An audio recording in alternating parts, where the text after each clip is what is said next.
you could do me a favor, Mr. De La Garza, start from the beginning of how you became involved into this investigation that we're having. I was at the police station, at the older one, at the 217 East Picacho, one next to the library and the fire department. I just walked into the traffic office. I just finished working out. That's my normal routine. As soon as I finish working out, I go straight into my office and just warm up my food. And my camera is docked, like what the microwave is, like we have our docking station for our Axon cameras. Mm-hmm. And this is my normal routine, is grab my food, put my camera back on, and let it charge while I'm working out. Put the camera on, started warming up my food, and I heard Sergeant Savage say over our main channel, or Channel 1, saying that, telling dispatcher if they can relay the information to us about a state police officer that was shot. So I caught my attention. I turned up the radio because I have like my personal radio, the one that's on my duty belt, and there's a radio like right next to our microwave, like a big radio with the speaker. So I turned it up. I was paying attention to see what was going on, see if it was like in Cruces or somewhere else, and just waiting for the information to come out. And that's when they said it was like it was coming into like Cruces, is the near Damming area, I-10. And they're asking for assistance. Since I was already at the station, I got nothing else to do. I got to go and help these guys out. So I ran to my car, jumped in my Camaro. So I turned on my Axon camera and turned on my lights and sirens and left the police station. Came down Campo, made a right onto Spruce, made the very first left onto Campo Street. Just kept going southbound. I was just trying to, in my head, I was just trying to figure out like the fastest way possible to get there. Yeah. So it's just a straight, if you go down Campo, go down Amador, it's just a nice straight shot all the way through. So I just continued. As soon as I got to Campo, made a right-hand turn onto Amador Street, just continued all the way west. Just paying attention to the radio to see where the suspect was going. And I heard Officer Gomez 738 get on the radio saying that the suspect is eastbound on I-10. I don't remember like the mile mark. I think it was like 144 or something like that. I didn't know exactly where that is, but I know like where 140 is. So like, all right, it's like 4 miles going to be going westbound. So I just kept going down Amador Street. That's when I came up to Motel. It took me a little while to clear that intersection. There's a lot of other units, DASO, passing through there and stuff. And I had overheard Officer Legareta that works with us saying that he was setting up spike strips, and I got some too. And as soon as I came up to where Officer Legareta was, which was like I-10, and it wasn't exactly the motel exit, but it was pretty nearby. Okay. It was like what the sign is, like underneath, where it says motel exit. And I couldn't really find like a safe spot for me to go and deploy stop stick. I thought it would be too much having like 2 officers there at that point, because I saw I don't know if it was state police or the sheriff's department. It was a big SUV, the Tahoes. I saw them stopping near that spot as well too. So I said, screw it, I need to go a little further west. In my mind, I was thinking, so if you continue going west, there's going to be a bridge, and that'd be like a really good safe spot for me to park and deploy my stop stick, because it's a concrete barrier. And even if he starts coming towards me, there's no way he can get to that concrete barrier. So I was hauling ass. I was going west, and that's when they said that he had crashed out, going into the desert or something. I was like, oh no, there's no reason for me to pull over and deploy stop stick if this guy crashed out. So I just gunned it, kept going west, started going towards like where these guys are at, and that's when they say he's still like continuing going. I was like, oh shit. So maybe I do need to set up spike strips in, but my original spot, that there's no way I could have gotten there on time to get to that spot. So I slowed down. I got into the center median, pretty much right across where the rest stop is, where that big Roadrunner. The Roadrunner restaurant. Yeah. So I was thinking, I was looking straight I was trying to see if I can position my car anywhere safely to deploy the stop stick. So I was thinking maybe if I go straight across, I can go against traffic to like let's say you're at the rest stop, you're coming down the hill and then you're merging onto the highway. Yes. So I was thinking maybe I can go up that, so I'm like on higher ground. So if he starts coming towards me, he's gonna hit something. He's not gonna hit me. But that was me paying attention to where I wanted to put the stop stick, and then when I looked to my right, the suspect's already here. I was like, oh shit, he's already here. Like, well, you know what? You know, I just saw like a bunch of SUVs. Like, I know State Police, Dasso doesn't do like a pit maneuver. I'm like, fuck it, I gotta help these guys out. I just gunned it, turned on my lights and siren, and as soon as I know I cut off one of the, I don't know if it was a sheriff or a state police guy. You know, I kind of misjudged like how fast they were going. I thought they were going a little slower. You know, I guess they were going a lot faster because I gunned it and they still like came right up on me. And I came to the far right because the Dasso guy was on the left, and we kind of like paralleled each other. Okay. And I passed the civilians that were in the two lanes. I passed on the shoulder, and I was able to catch up to the suspect pretty quick. You know, my car was a lot quicker than his, and I started gaining. I was like, all right, I'm going in for the pit. And then all of a sudden, he was like a Chevy pickup truck. He has that back window where it slides open in the center.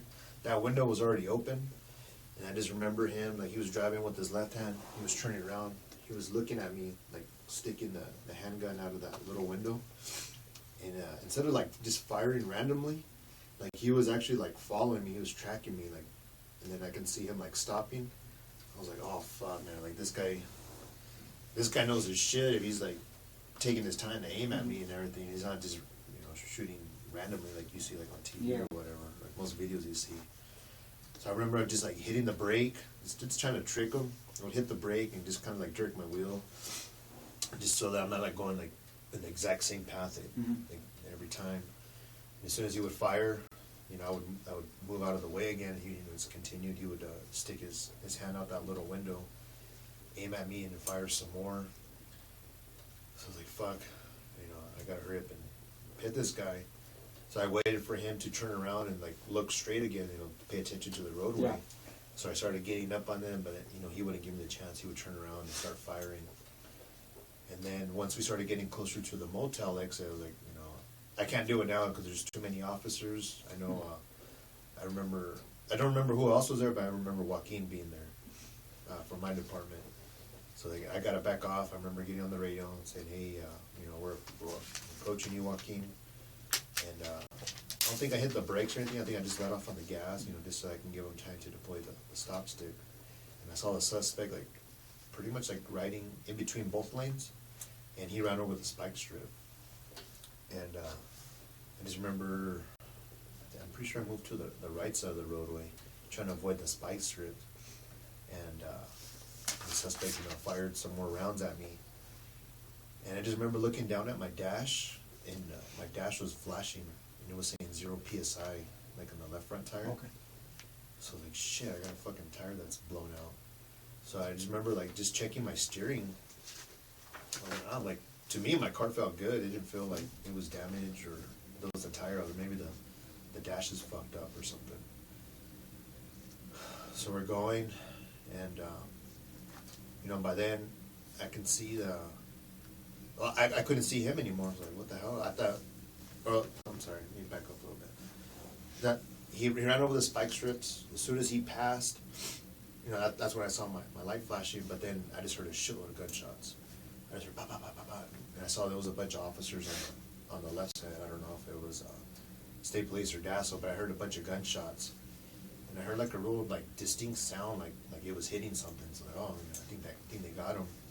And it sounded like my car got hit too. As soon as I passed, like I remember hearing like 2 different sounds. They sounded different than the ones that were hitting him. And that's when I saw him slumped over. And I was like, oh, thank God, this guy got fucking hit or whatever. So I got on the radio, started telling the people on the radio that he was slumped over. But then I realized that, you know, he's still like driving straight. You know, it's not like drifting to one side or anything. I was like, maybe he's not hit. So I was just watching and paying attention to see what he's doing. So So I told myself, you know, like, it's time to go in for the pit, but then we were like at a curve, and I was like, no, this isn't a good spot. You know, if I do the pit, there's way too much traffic right here.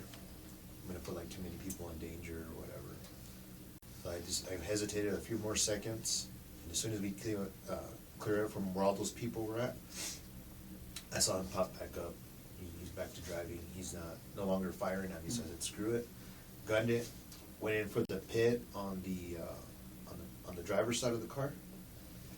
But since his tires were blowing, like, from what I remember, it was like the two rear that were blowing. I don't know about the front. So I told myself, you're gonna have to give it a little bit more steering to cause this vehicle to lose traction, because, you know, if your suspect vehicle is like on tires, it breaks traction pretty easy, especially at those speeds. The faster you're going, the easier the pit is. So I was like, no, I got to do a little bit more steering. So, you know, my car's kind of low. His isn't a pickup truck. I kind of gauged it a little bit. I was like, oh no, my car is actually like the right size. You know, I'm not going to go underneath him or anything. So I started going in for the pit, and I did the quarter steering, and it still wasn't really working. So like, screw it. This isn't a good idea, because now me and the suspect are face to face. Like, if I continue going this way, you know, there's a chance for him like to start firing at me. So I let him straighten out, and I kind of tricked him. I kind of stayed right there, like if I was going to go back in for a pit. Then I shot off to the right side, and I went in for the pit on the passenger side. So on that one, I was like, all right, I'm going to put a little bit more steering into it.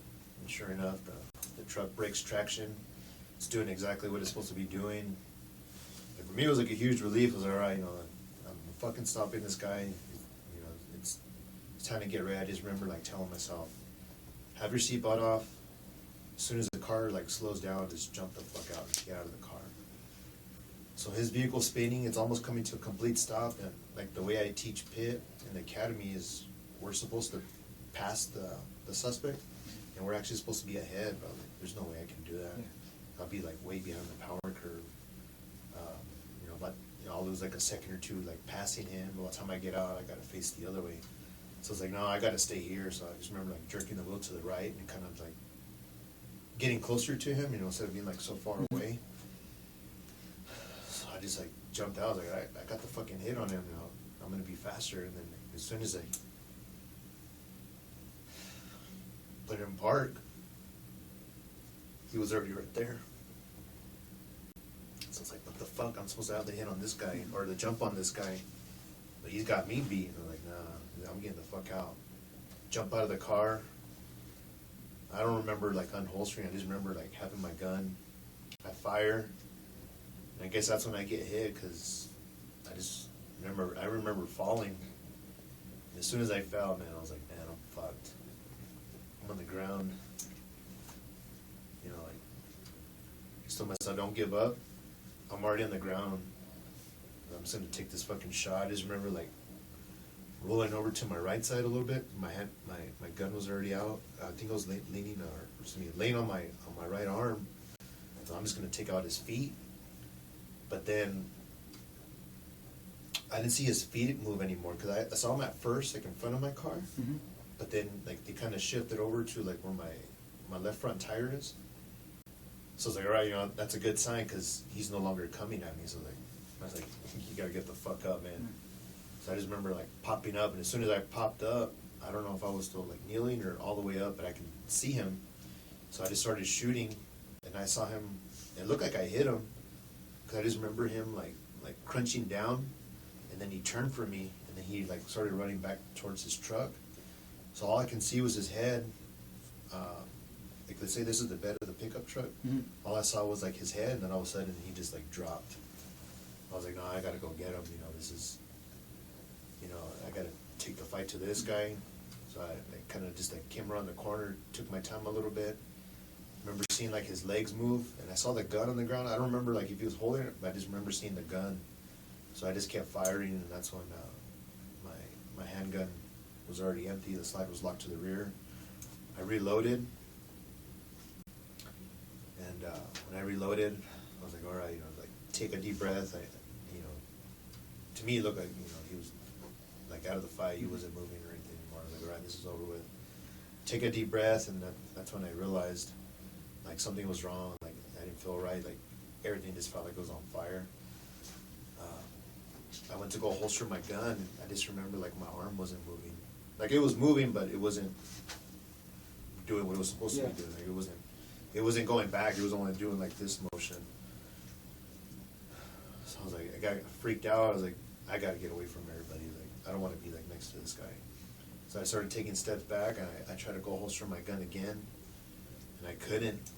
I just remember like holding on to it because I didn't want to drop it, like just in case I got to get into like another shooting or something. I don't know if there was like anybody else in the car. I just remember looking at his like driver seat. I never checked the passenger side, so I just kept it here. I was like, just in case I got to shoot again, I'll be ready.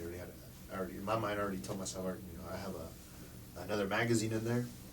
I tried getting on the police radio, but I don't know if your radio is the same. But when we press ours, there's like a little beep, and then you can start talking. And I kept pressing it, and no beep was coming out. I was getting pissed off because I wanted to tell them, that I'm injured, and I don't think I even had my police radio on, to tell you the truth. I don't remember turning it on or anything.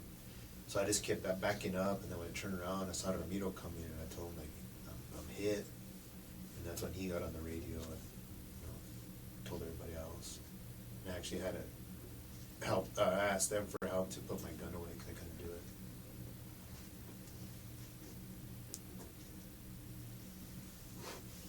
And that's pretty much it, also.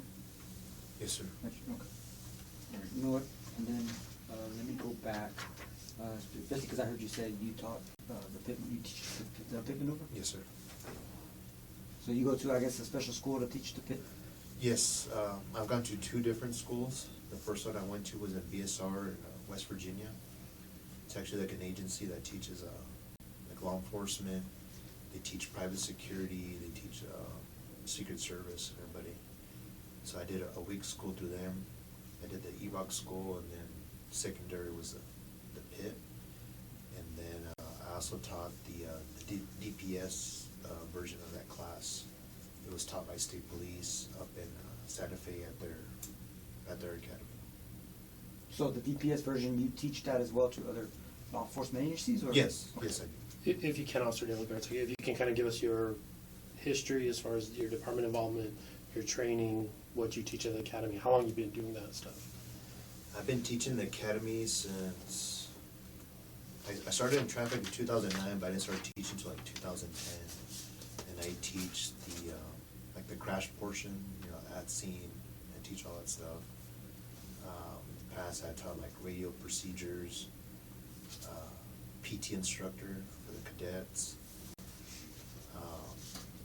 I believe it was like 2015 when I got certified through VSR to be an EVOC instructor. That's when I started with the police department to be an EVOC instructor, and I teach the academy. And well, I teach every academy, and then I also do like the biannual training. So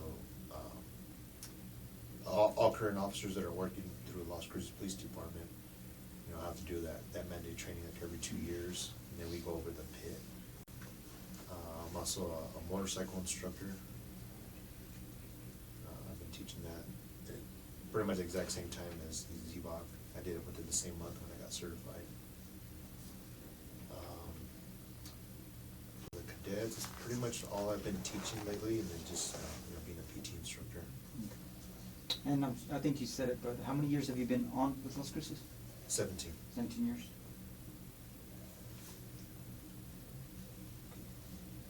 And outside of the academy training and regular biannual training, do you have any specialized training, such as the EVOC stuff, but as far as firearms or anything like that?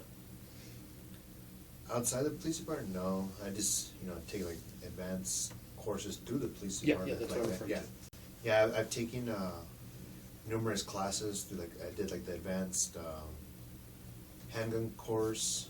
I've done it several times because I carried a different handgun at the time. So when I got my new one, I want to be proficient in that one, just get more experience. So I took the class again, just so I can be more comfortable with that gun. I've taken like the advanced one several times with the rifle. I've done courses since I'm a motorcycle officer. I've taken courses where you're shooting getting off the motorcycle, using the motorcycle for cover. And I've also done like an advanced school in Denver, Colorado, up there, and that was also the range and driving and everything. Okay. It was rifle and handgun.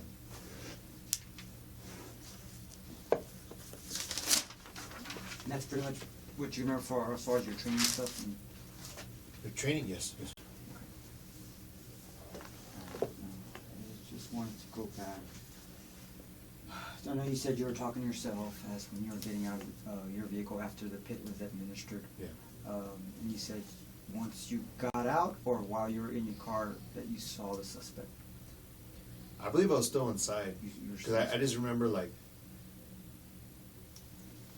just telling myself, right, I'm gonna be like one step ahead of him. Mhm. You know, I already took off the seatbelt, like I already know, like I'm ready to jump out. You know, I'm ready to just like, you know, to get in the fight with this guy. But then, like as soon as I put it into park, like I just remember like seeing him. I'm like, how the hell did you get here so fucking fast? I mean, that's the part that freaked me out. So like, I just jumped out of the car like as soon as possible, and that's when I started engaging him.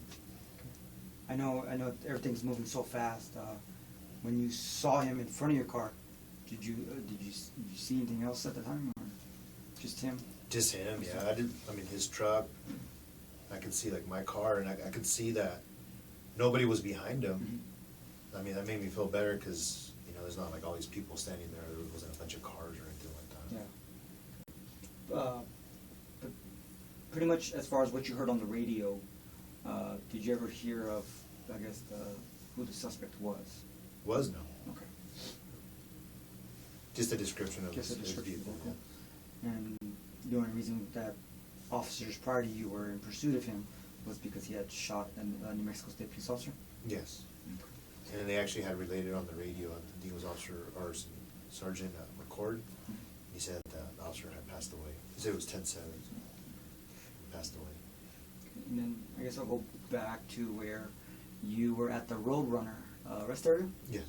So from there, you sped up and you took the lead based on because you're familiar with DASO not performing pits, correct? Correct. Yes. Okay. And you passed. How did you pass them? So you have the 2 lanes on I-10. The sheriff's department was on the left. I believe it was like on the left, kind of like the shoulder. Because I remember cars being right there. Yeah.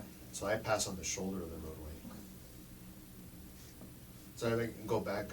I've actually done like an advanced class with DASO as well. Like we did a training where it was EVOC instructors and shooting instructors, and we kind of did like a training like all in one day. Mhm. So it was so we got to do a training like with both, and that's when I remember then like you know they don't teach the pit or anything like that. Okay. So you decided at that point to go ahead and take the lead to perform the pit maneuver based on that information, based on your training and everything. As you're proceeding down, there's a point you say because of that window that's open. Yes. When he turns and he starts looking at you and he's pointing the gun at you, could you decipher at that point or determine at that what type of gun or what? It was a handgun. It was a handgun. Yeah, I don't know like what Not type or anything, yeah. but definitely a handgun, like Yeah. a sidearm like we carry. Yes. Okay. And you said he was pretty much tracking you for the most part. Yes. Yeah, Okay. he was taking his time. And just to clear that up, when you said he was tracking you, it appeared as this was somebody who was not your average. Yeah, that was like the first thing that popped in my head. Because as soon as I saw the gun, I was just waiting for him just like unload the whole magazine or whatever. But he didn't do that. I mean, he was just like, you know, just taking his time. Like he would wait and then he would just stop and then he would, you know, fire off those rounds. That's when I knew, like, you know, I can't just be going straight. I got to be moving around and stuff, you know, like make him work for it. Yeah. Then.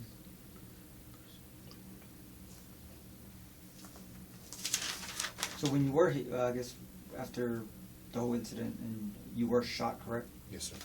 Where were you shot at? The bullet came in my bicep, like right in the center, and then it exited out through my lat, like this portion of my back. Okay. So, I mean, it basically went to the side of your vest, pretty much? Yeah, I missed my Your vest. vest. Okay. And you were wearing your basic... The body armor? Yes. Yeah, the body armor, but then as far as uniform-wise, you were wearing your Las Cruces uniform? Yes, full uniform, full traffic uniform. Full traffic If uniform. you can't describe that, what the traffic unit uniform The consists traffic uniform, we wear long sleeves. My vest is actually underneath my shirt, so I wear like, you know, the Class B shirt over my vest. Wear the strap that goes across like the state police one. Yes, sir. I wear the motorcycle pants with the silver stripe coming down. You know, they're pretty tight, you know, that they can't be loose or anything because when you're riding a motorcycle. And then I wear like the high boots, you know, protect me from getting burned on the motorcycle. And then descriptive as far as your unit, the Camaro. I mean, it's not your normal police car, but if you can describe that. Yeah, so in the traffic section, we have two Camaros. They're 2011 Camaro Super Sports, you know, fully marked. They got the decals and everything, lights on top. But we use those for traffic enforcement. You know, a lot of times, you know, people don't realize it's a cop car, and so it'll be easier for us to run like radar on the highways or neighborhoods or anything. You said they don't realize it's law enforcement, but I mean, it does have. Oh yeah, decals, it has all the decals lights. in it. Yeah. Okay. Once everything's initiated. Yeah, you once can- it initiated. Okay. Yeah, actually, like my unit, probably has the most lights out of any unit in our fleet. Okay. Actually, I had them add extra lights, since, you know, I work during the day and I wanted my car to be pretty visible. Okay. Because all I do is just, you know, traffic enforcement and crash investigation. So my car's like always parked with the lights on, so I want it to be pretty visible.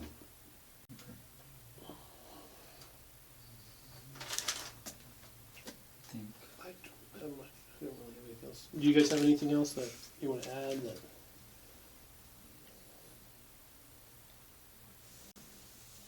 at this point? Okay. Okay. This time I will conclude this interview. Once again, I thank you for coming in, for both of you coming in and providing this statement for us.